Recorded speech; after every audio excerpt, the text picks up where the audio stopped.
हे mummies, how you, कशा आहात तुम्ही? तर आज मी विचार करत होते की माझ्याकडे एक ताई आल्या होत्या. त्या विचारत आहे की ताई, तुम्ही तुमचे दोन्ही बाळ इतके हेल्दी कसं काय आहेत?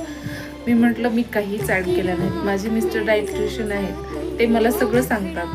मग त्यामधल्या काही टिप्स मी आज तुमच्यासाठी शेअर करत आहे. फर्स्ट आहे, तुम्हाला तुमच्या डाएटमध्ये काय खायला हवं, काही वेगळे चेंजेस करायला हवे नाही. मग त्यामध्ये तुम्हाला ॲड करायचे काही मोजक्या वस्तू, त्यामुळे तुमचं बाळ आणि तुम्ही दोघेही हेल्दी असाल. आणि डोंट वरी, तुम्हाला कसल्याही प्रकारचा त्रास होणार नाही. तुम्ही प्रेग्नेन्सीनंतर वेटसुद्धा इझिली लूज करू शकता. त्यासाठी ह्या कोणत्या गोष्टी आहेत ते जाणून घ्या. फर्स्ट आहे, तुम्हाला मॉर्निंगमध्ये खायचे आहेत रिकाम्या पोटी ड्रायफ्रुट्स. आणि नंतर जेवणामध्ये तुम्हाला ॲड करायचे कॅल्शियम म्हणजे काय, तर दुधापासून बनलेले पदार्थ. त्यामध्ये पनीर, ताक, दही असे वेगवेगळे पदार्थ असतात. नंतर तुम्हाला ॲड करायचे तुमच्या जेवणामध्ये पालेभाज्या. आणि चौथं आहे, तुम्हाला तुमच्या जेवणामध्ये ॲड करायचे डाळ.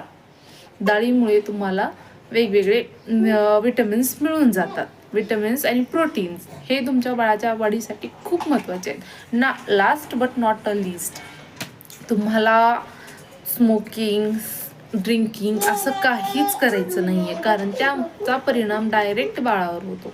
की न्यू पॅरेंट्सला माहीत नसतं किंवा न्यू मॉम्सला माहीत नसतं की तुम्हाला कसं वेट गेन करायचं आहे.